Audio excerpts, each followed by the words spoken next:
ভাই দুইটা সিঙ্গারা দেন, কালকে টাকা দিয়ে দিমুনে।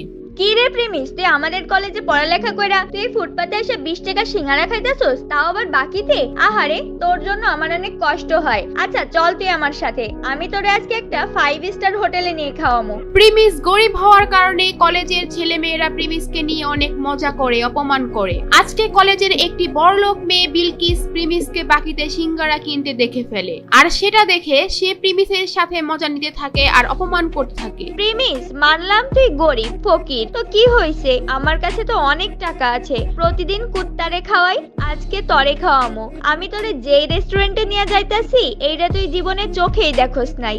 বিলকিস প্রিমিসকে যে রেস্টুরেন্টে নিয়ে যাবে সেটার নাম শুনে প্রিমিস রাজি হয়ে যায়। প্রিমিসের কোনো ধারণাই ছিল না ওই রেস্টুরেন্টে যাওয়ার পর যে কি একটা ঝাটকা খেতে হবে, কারণ এই রেস্টুরেন্টের মধ্যে বিলকিসের বয়ফ্রেন্ড বসেছিল আগে থেকেই। বিলকিস, এই প্রিমিস তোমার সাথে কি করে? এই ফকিররে তোমার সাথে রেস্টুরেন্টে কেন নিয়ে আইছো? আজকে কুত্তার জায়গায় এই ফকিরনের পোলা প্রিমিস রে কি খাওয়াইবা নাকি? শান বেবি, এমনিই নিয়ে আসছি ওরে, ওই দেখুক আমাদের মতো বড় লোকেরা কত দামি রেস্টুরেন্টে খাওয়া দাওয়া করি, ওই বুঝুক ওর কোনো ক্ষমতাই নাই আমাদের সাথে মিশার। ও যে কয় টাকা মাসে কামায় তত দিয়ে রেস্টুরেন্টে একবেলা খাবারও পাওয়া যাবে না।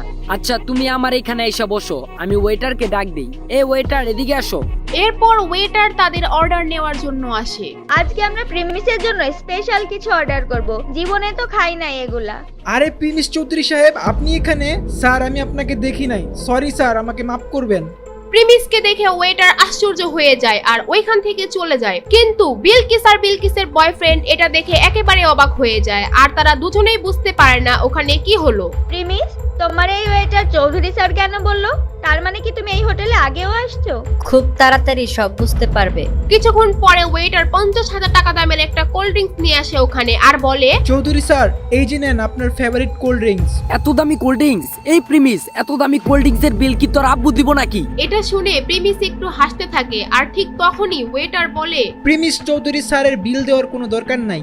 মানে কি? হোয়াট? 20 টাকার সিঙ্গারা বাকিতে খাওয়া প্রিমিসের কাছ থেকে 50,000 টাকার কোল্ড ড্রিঙ্কস এর টাকা ওয়েটার কেন নিচ্ছে না? ওয়েটার প্রিমিসকে চৌধুরী স্যার কেনই বা বলতেছে? কে এই প্রিমিস? জানতে চাইলে দিবস গেমিং এর ফুল ভিডিওটি দেখতে থাকুন। প্রিমিস খুব সাধারণ একটি ছেলে, সব সময় ময়লা সেলাই করা জামা কাপড় পরে কলেজে আসতো। প্রিমিস কলেজে পড়াশোনার পাশাপাশি একটি রেস্টুরেন্টে ফুড ডেলিভারির কাজ করে, সেখানে সে মাত্র 8,000 টাকার বেতন পায়। আর মজার ব্যাপার হলো, প্রিমিস যে কলেজে পড়ে সেখানে তার একটি গার্লফ্রেন্ডও ছিল, আর তার নাম হলো সুনাইরা। তো একদিন সন্ধ্যাবেলা যখন প্রিমিস তার ফুড ডেলিভারির কাজ শেষ করে বাসায় যাবে, ঠিক তখনই তাদের রেস্টুরেন্টে একটি অর্ডার আসে, আর তখন সেই রেস্টুরেন্টের ম্যানেজার প্রিমিসকে ডাকে এবং বলে, এই প্রিমিস দাঁড়াও, একটা খাবারের অর্ডার আসছে, এটা তুমি ডেলিভারি দিয়ে আসো। স্যার আমার তো ডিউটির টাইম শেষ, আর আমি এখন অনেক ক্লান্ত।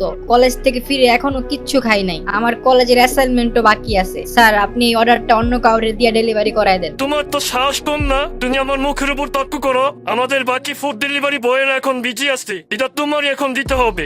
স্যার এখন আমার খুব দুর্বল লাগতাছে, না হলে আমি ডেলিভারিটা দিয়ে আসতাম, আর এই অবস্থায় সাইকেল চালা যেতে হয়তো আমি পারবো না। তোমাকে চাকরি দেওয়া আমার ভুল হয়েছে, কোনো কাজ দিলে তুমি এমন ফালতু অজুহাত দেখাও। চাকরি থেকে বাদ দিলে তখন দেখা যাবে চাকরি কোথায় পাও। তুমি চালো আমার বাইকটা নিয়ে খাবারটা পৌঁছে দিয়ে আসো। আচ্ছা ঠিক আছে, আমি যাচ্ছি। প্রিমিস এই ক্ষুধার্ত শরীর নিয়েও খাবার ডেলিভারি দিতে রাজি হয়। যদিও তার কাজের সময় শেষ হয়ে গিয়েছে, তারপরেও ম্যানেজারের কথায় তার চাকরি হারানোর ভয়ে সে যেতে বাধ্য হয়। তাই সেই কথা চিন্তা করে রেস্টুরেন্ট থেকে খাবার নিয়ে বের হয় ডেলিভারি দেওয়ার জন্য। A few moments later. আরে কত সুন্দর বাইক! ইস, এরকম একটা বাইক যদি আমার থাকতো, এই বাইক দিয়ে সোনাইরাকে নিয়ে ঢাকা শহরে অলিতে গলিতে নিয়ে ওকে ঘুরতাম। সুনাইরা হচ্ছে প্রিমিসের গার্লফ্রেন্ড, আর সুনাইরা বাইক অনেক পছন্দ করে। প্রিমিস যেহেতু সুনাইরাকে অনেক ভালোবাসে, সে তার বেতনের টাকা থেকে যখনই কিছু টাকা বাঁচাতে পারে সুনাইরার জন্য গিফট কিনে নিয়ে আসে। প্রিমিস মনে করে সুনাইরা তার পাশে সারা জীবন থাকবে। সুনাইরা প্রিমিসকে অনেক ভালোবাসে, এটাও সে মনে করে। আর তারপর প্রিমিস ফুড ডেলিভারি দেওয়ার জন্য তার গন্তব্যে পৌঁছে যায়, আর সেটি ছিল একটি দামি হোটেল। হোটেলের ভিতর যখনই রুমে নক করে, আর তখন ভিতর থেকে দরজা খুলে দেয় একটি মেয়ে। সেই মেয়েটি আর কেউ নয়, সেটি ছিল প্রিমিসের গার্লফ্রেন্ড সুনাইরা। আরে সোনাইরা, তুমি এখানে কি করতেছো? তোমার সকাল থেকে মেসেজ দিতাছি, ফোন দিতাছি, কোনো রিপ্লাই নাই। আচ্ছা ওয়েট, তুমি কি খাবার অর্ডার দিছো? আর তুমি হোটেলে কি করতেছো তোমার বাসায় রাইখা? এই ডেলিভারি বয়ের সাথে তো কিসের কথা? আরে প্রিমিস দেখি আমাদের কলেজে পড়ালেখা করে সেই ছেলে এখন ফুড ডেলিভারি বয়। সুনাইরার সাথে এখন যাকে যাকে দেখছেন সে হচ্ছে রাসেল। প্রিমিসরা যেই কলেজে পড়তো সেই কলেজের ম্যানেজমেন্টের দায়িত্বে থাকা একজন বড় লোকের ছেলে। সেও ওই কলেজেই পড়ালেখা করে। সুনাইরা, তুমি এখানে কি করতেছো ওর সাথে? তুমি আমার মেসেজে রিপ্লাই দিচ্ছ না, ফোন ধরতেছো না, আর এখন তুমি এখানে বসে আছো ওর সাথে। সুনাইরার তখন আর কিছু লুকানোর থাকে না, তাই সুনাইরা বলে, তোর সাথে আমার ব্রেকআপ। তোর মতো ফকুন্নি ছেলেদের সাথে ওদিন রিলেশন করছি, এটা তোর ভাগ্য। তোর তো একটা বাইক কেনার সামর্থ্য নাই, আমাকে কোথাও ঘুরতে নিয়ে যাস না। তোর মতো ফকিনের পোলার সাথে কে রিলেশন রাখবে রে? প্রিমিস সুনাইরার কথা শুনে যেন তার মাথায় আকাশ ভেঙে পড়লো। প্রিমিস সুনাইরাকে নিয়ে এত স্বপ্ন দেখতো, আর সেই সুনাইরা তার সাথে এই কাজ করলো। প্রিমিস একদম নীরব হয়ে ওইখান থেকে চলে আসতে থাকে। সারাদিন না খাওয়া, তার মধ্যে এত বড় ধাক্কা, সে একদম ভেঙে পড়ে। আর ঠিক তখনই কাহিনীতে আসে নতুন টুইস্ট। তার ফোনে একটা মেসেজ আসে, আর সেখানে লেখা থাকে প্রিমিস চৌধুরী আজকে থেকে তার অভাবী জীবন থেকে মুক্ত, আর তার ব্যাংক অ্যাকাউন্টে 500 কোটি টাকা অ্যাড হয়েছে, এবং সে তার পরিবারের গরিবী পরীক্ষায় পাশ করেছে। আপনারা হয়তো ভাবছেন এটা আবার কিসের পরীক্ষা। চৌধুরী ইন্ডাস্ট্রির একমাত্র ছেলে ছিল প্রিমিস। তাদের চৌধুরী পরিবারের একটা নিয়ম ছিল, তাদের পরিবারের ছেলেদের তারা ছোটবেলা থেকেই সমস্ত সম্পত্তি ও টাকা পয়সা থেকে বঞ্চিত করে দেয় এবং গরিব অবস্থায় ছেড়ে দেয়। একটা সময় গিয়ে যখন তাদের 21 বছর বয়স পূরণ হয়, তখন তারা তাদের সমস্ত সম্পত্তি ফিরে পায়। আর সেই দিনটি ছিল আজকে। কি হবে এখন? কি করবে এখন প্রিমিস? কি হতে যাচ্ছে প্রিমিসের সাথে?